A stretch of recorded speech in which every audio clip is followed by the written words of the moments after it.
You're listening to an Airwave Media Podcast.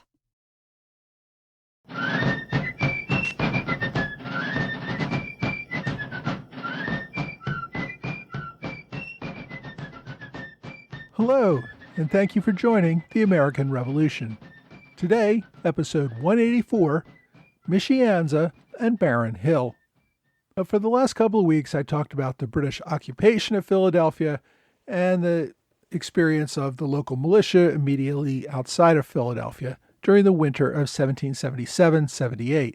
The takeaway from that is that the British were secure in the city and that the militia were not terribly helpful and nearly got wiped out at the British attack at Crooked Billet. The only thing that prevented the complete destruction of the militia was the men's ability to run and hide. Over that winter, the Continental Army was focused on its own survival out at Valley Forge and not interacting with the British very much at all. The Americans' real enemy that winter was the chronic shortages of just about everything. Despite those shortages, the Army was drilling under Baron von Steuben and hoping to emerge in the spring as a credible fighting force.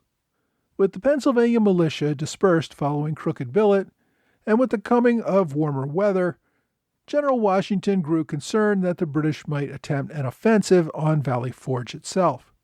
To make sure this did not happen, he deployed a division to move closer to Philadelphia to keep an eye on the British, and he handed command of this division of Continentals to Major General Lafayette. Now recall that the Marquis de Lafayette had been a Continental officer for less than a year. The 19-year-old French Army captain with zero combat experience had received a commission as a major general based primarily on his willingness to work without pay and the hope that his family connections with the French court might help to secure the much-needed alliance. After he had first joined, Lafayette served as an aide to General Washington. Certainly an honorable position, but not one normally performed by a major general. After all, he was serving alongside two colonels, Alexander Hamilton and John Lawrence. Washington genuinely liked the young man, but was not sure he was quite ready to command an entire army. At Brandywine, Lafayette showed bravery under fire and received a battlefield injury. This helped to enhance his reputation with both Washington and the Continental Congress. The injury, however, meant that Lafayette spent the next couple of months convalescing up in Bethlehem, Pennsylvania. When he returned to duty in November, Washington assigned him a small independent command. Lafayette led a minor raid on a British camp in Gloucester, New Jersey, near Philadelphia, something I discussed in an earlier episode, and that was enough to win command of a division. After Congress dismissed Major General Adam Stephen for his conduct at Germantown, Washington gave Lafayette command of that division. After that, Congress assigned Lafayette to lead a new offensive to retake Quebec. The thought was that a French leader might inspire the local Quebecois to rise up against the British and join the movement for independence. While that mission began with great intentions, it ran smack into the reality that there were no supplies to begin the campaign. The whole plan fell apart before it even got started. Lafayette had to return to Valley Forge, having accomplished nothing. With all that experience, and with the young general no longer a teenager, having had a birthday in the fall, Washington turned over 1/3 of his active army, about 2,200 soldiers, to Lafayette so that he could lead them toward Philadelphia and protect the rest of the army at Valley Forge from a surprise attack. And when we consider the Marquis's meteoric rise to power in the Continental Army, it might be a good idea to consider the entire top leadership of the Army at this point. The Army had begun by assigning top leadership posts to men of, let's be generous and call it mixed experience. The first 3 years of the war had shaken out many of the bad ones and led to the loss of many good ones. Lafayette was the 18th Major General commissioned by the Continental Congress.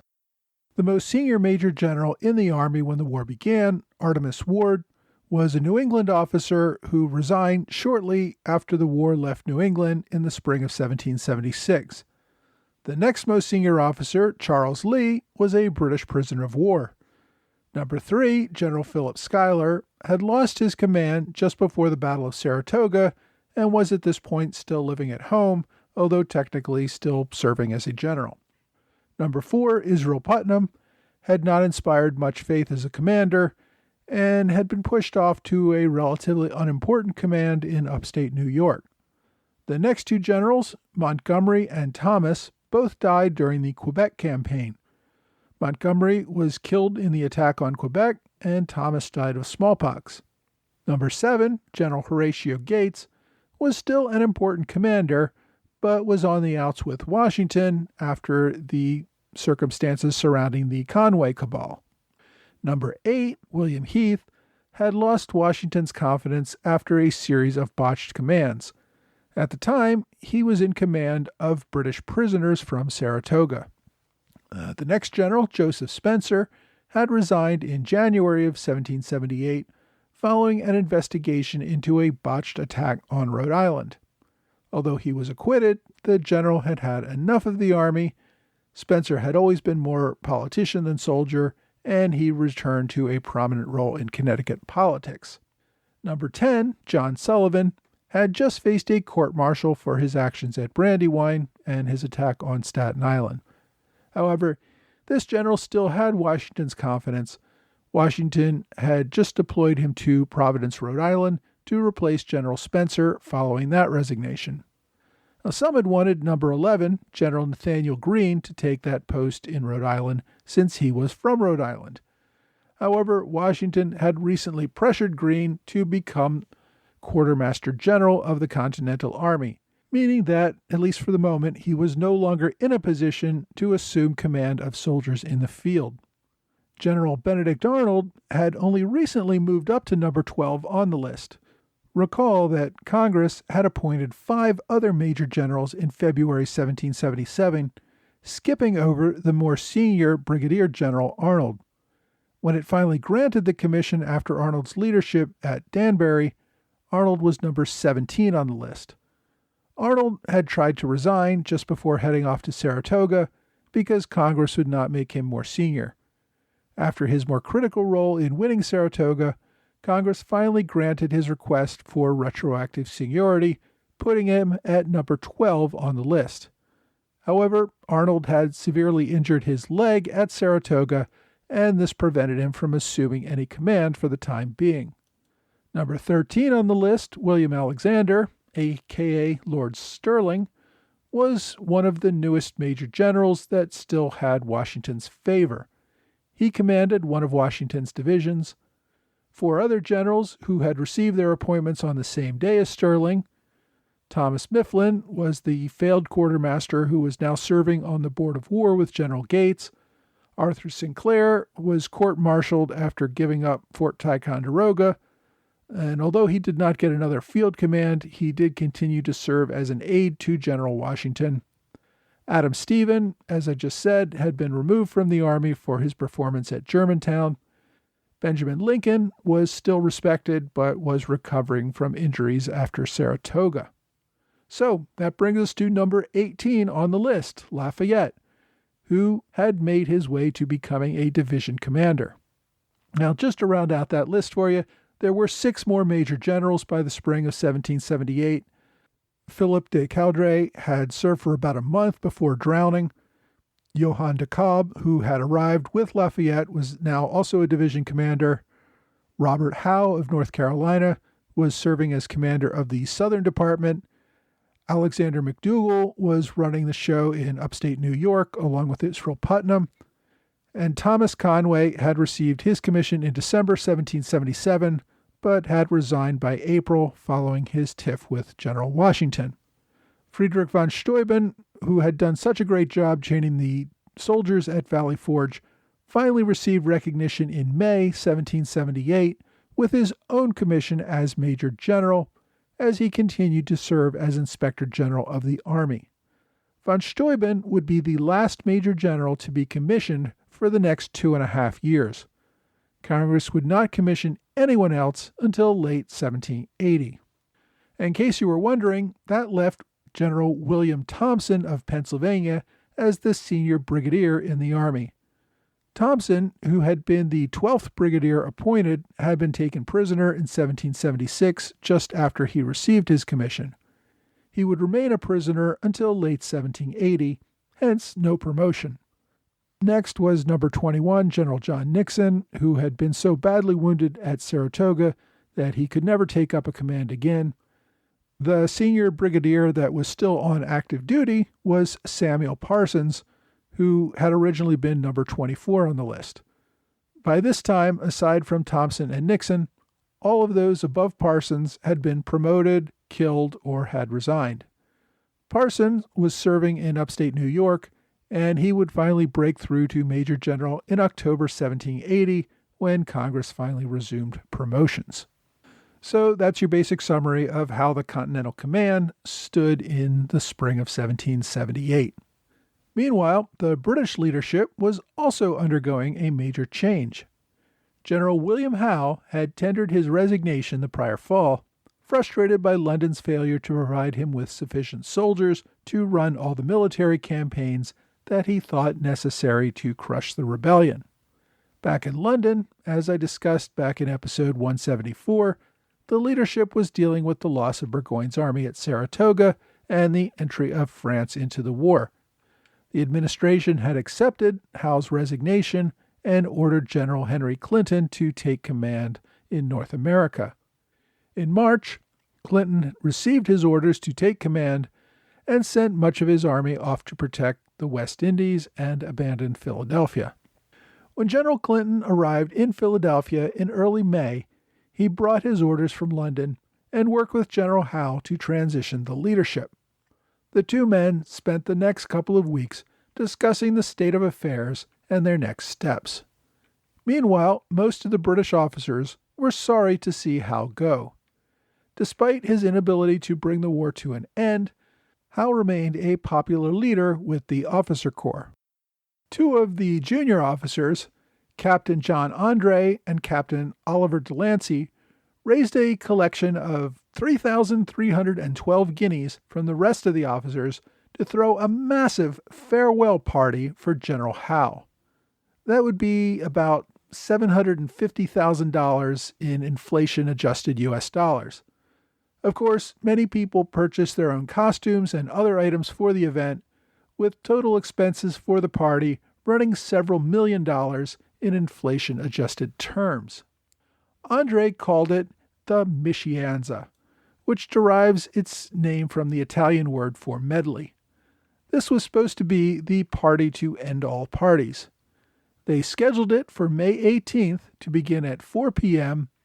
and would run until 4 a.m. the following morning. Among the events was a regatta of decorated barges down the Delaware River with cannon salutes. The lead barge was General Howe, along with his brother, Admiral Lord Howe, and General Sir Henry Clinton. Along with them were guests, including General Howe's mistress, Elizabeth Loring. At least 27 barges moved down the Delaware from Knight's Wharf near Vine Street to a point near Old Swedes Church south of the city, about 1.5 miles in total. Accompanying them were at least 3 bands aboard the barges. As the flotilla passed Navy warships or regiments lined up along the shore, cannon salutes marked their passage. When the lead ship reached its destination, all the ships stopped while all the bands played God Save the King. Next, the honorees and their guests, led by the military marching bands, paraded through the streets to the estate of Joseph Wharton, known as Walnut Grove, just south of the city. Again, they paraded past regiments that lined up to honor their commander and thousands of locals who turned out for the parade. The group passed under 2 triumphal arches, one built to honor Admiral Howe and the other built to honor General Howe. At Walnut Grove, the participants enjoyed a mock tournament of knights with 14 young maidens dressed in silk dresses made just for this event. The knights on horseback also wore white satin garments. So, yeah, there were knights in white satin.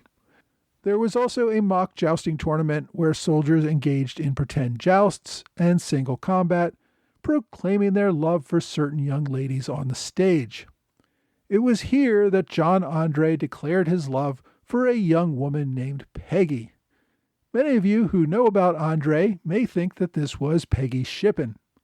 In fact, no, it was Peggy Chew, the daughter of Benjamin Chew, the colonial chief justice whose house had played such a prominent role at the Battle of Germantown. Peggy Shippen and her sister had planned to attend. However, their Quaker father saw the satin costume that the girls intended to wear and found them indecent. He forbade his daughters from attending, and Peggy responded by what her father called, quote, a bout of hysteria. Following the tournament, the party moved to a grand hall of the home, which was extravagantly decorated for the event using what was described as a Turkish theme. Celebrants enjoyed drinks and light snacks, then enjoyed playing cards for some time with real gold. Howe's card game of choice was a game called Pharaoh. After dark, the guests, along with the rest of the city, were treated to a fireworks display that took place near the Victory Arches south of town. At midnight, the guests sat down for a grand banquet. In a city that had been perpetually short on rations, the banquet was especially extravagant. A band played through the night, and Captain Andre read a poem to honor General Howe. The celebrations continued until dawn on the 19th, when revelers finally made their way home. The celebrants aside, most of the locals found the event inappropriate. Mrs. Henry Drinker, a Quaker, wrote in her diary, quote, this day may be remembered by many from the scenes of folly and vanity promoted by the officers of the army under the pretext of showing respect to General Howe.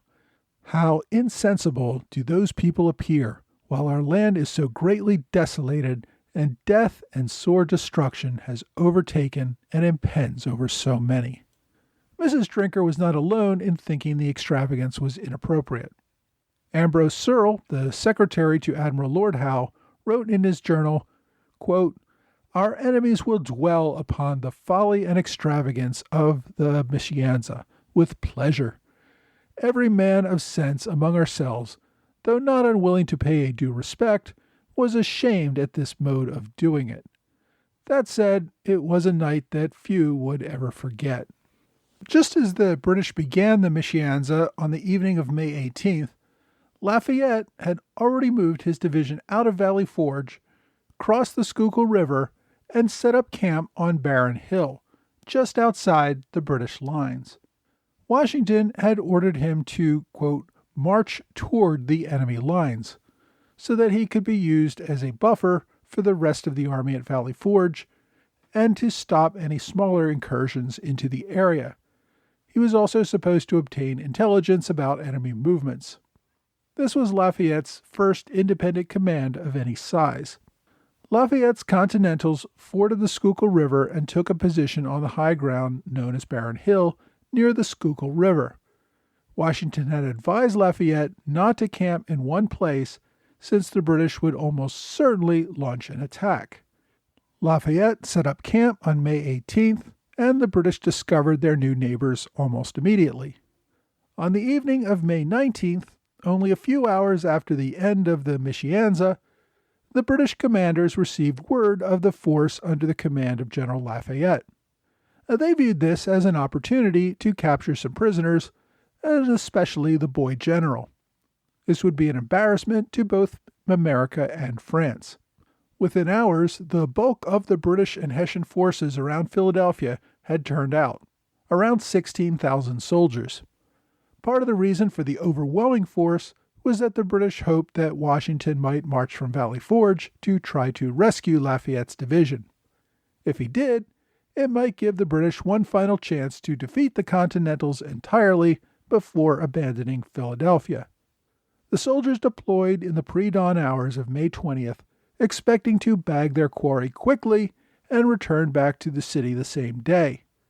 General Howe had even made plans for a victory dinner in Philadelphia, hoping to have Lafayette as a guest of honor. Lafayette's position on the heights just east of the Schuylkill River prevented a retreat from that direction. The British sent a division of about 5,000 soldiers under General Grant to the north so that the Continentals could not escape from the direction they came. They sent another division under the command of General Charles No Flints Gray to attack the American left flank and keep them pinned against the river. Meanwhile, General Howe was given the honor of personally leading the main force, along with General Clinton, that would assault Barren Hill from the south and demand Lafayette's surrender. The capture of General Lafayette and one-third of the Continental Army would have been a crushing blow. Fortunately for the Continentals, that would not happen. The Continentals picked the position because the heights gave them a good view of the surrounding area. Sentries were able to see the British Army marching toward them from far away, even though it was a nighttime advance. Lafayette deployed his Pennsylvania militia, who, as I said, were by this time back under the command of General Potter, James Lacey having left a few weeks earlier, as I discussed last week. So while that happened, Lafayette sent General Enoch Poor with the bulk of his army along a sunken road that was out of the view of the British. They would move north back toward a ford across the Schuylkill River and make their escape. Now, the escape was dependent on Potter's Pennsylvania militia putting up enough of a defense to halt the British under General Grant and prevent them from cutting off the escape route. Potter, with his 600 militia, took one look at the 5,000 regulars advancing on him and decided, yeah, I'm not doing this. His troops scattered into the woods and made their escape without a shot fired. As Lafayette put in his report, General Potter, quote, thought proper to retire, end quote, from the field. However, Lafayette remained on the heights with a rear guard. He ordered a small number of troops to march towards Grant's regulars, appearing to be the head of a larger column. This forced Grant to halt his advance and put his men in line for battle. Another group of British dragoons rode toward the Continental lines, only to run into a company of 50 Oneida Indians who were serving in the Continental Army. The Indians gave a war whoop as they jumped out of the bushes. The British dragoons, fearing an Indian ambush, turned and fled. The Indians then caught up with the escaping column before the British figured out that they were such a small force that the British could have easily overrun them. As the British halted their advance and prepared for battle, Lafayette and the remaining rearguard hightailed it out of there, making their way down the sunken road and across the Schuylkill via a ford to the other side.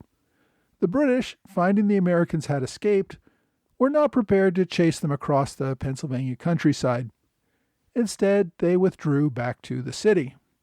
The Battle of Barren Hill, therefore, only led to some very minor skirmishing. Some reports indicate 3 Americans were killed and 9 British. Washington was pleased to hear of Lafayette's escape. The British leadership were frustrated at their inability to surround and capture this inferior force with its back against the river. A few days later, General Howe boarded a ship for London, never to return. Next week, the British conduct several spring raids in the Rhode Island area, which we know collectively as the Mount Hope Bay Raids.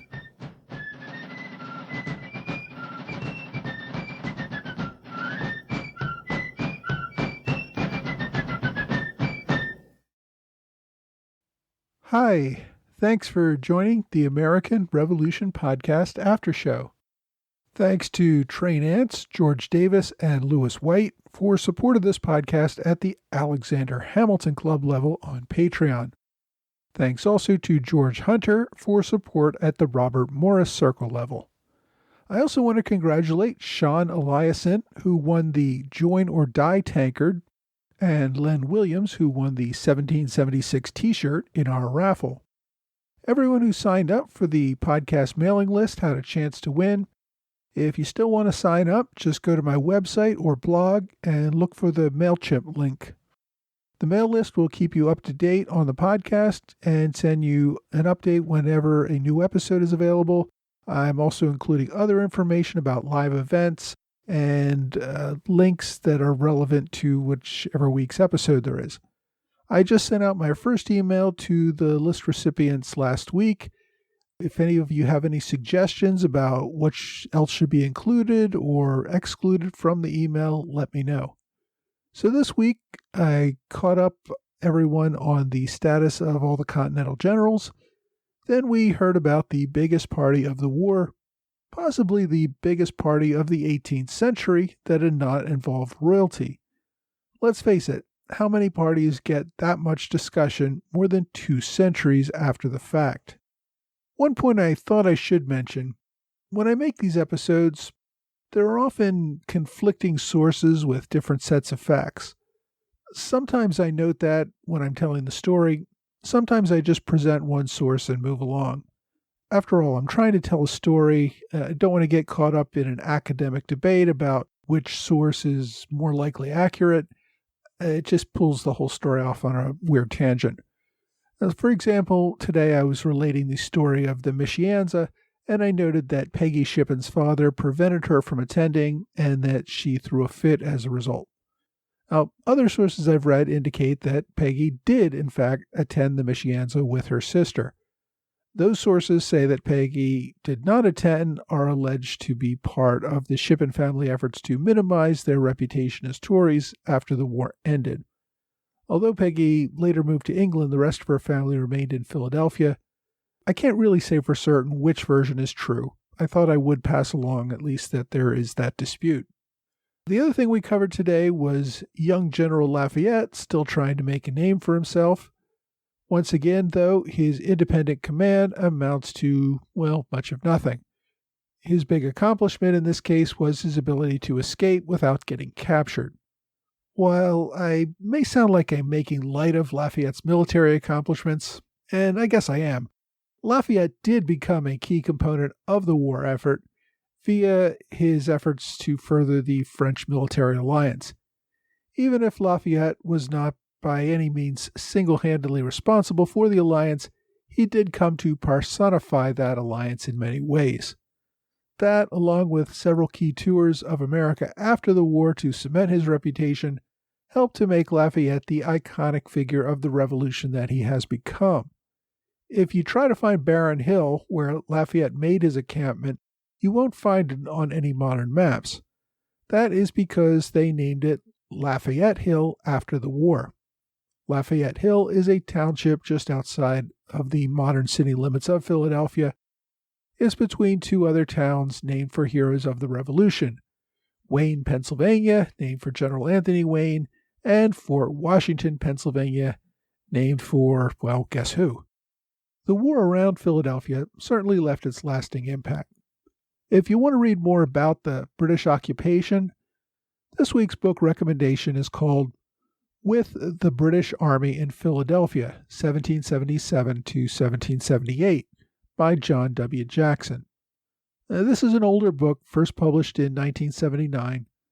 I recommended another book by Jackson a few months ago called The Pennsylvania Navy. Jackson wrote a number of other books all related to the American Revolution in the Philadelphia area. This book focuses on the British occupation itself and life in the city during those 9 months. It's a good read, but as far as buying it, despite the fact that it's over 50 years old, there are not many used copies around. It's pretty expensive if you find a copy at all. Well, maybe you'll get lucky like me and your library has a copy. If you can get a hold of it, you will find it interesting. Again, the name is With the British Army in Philadelphia, 1777 to 1778. My online recommendation this week is a pamphlet called Strictures on the Philadelphia Mischianza, or Triumph Upon Leaving America Unconquered, by Israel Mauduit. Now, this was a pamphlet that was published in London in 1779, around the same time that General Howe was being pilloried for his failed strategy in America. The pamphlet includes Thomas Paine's Crisis No. 5, as well as other attacks on the British war effort. As this pamphlet was published during the war, I think it gives a good taste of the rising Whig anti-war sentiment in London. Opponents seem to be becoming more critical of the war and blaming it for the larger war with France. I think this is an interesting look at how civilians were becoming more vocal about government failures in carrying out its war policies. You can search for the document on archive.org or use the direct link on my website. Just go to www.amrevpodcast.com for this week's recommendation. And I also have a link on the page to a Google document which contains all of my prior recommendations. Well, that's all for this week. I hope you will join me again next week for another American Revolution podcast.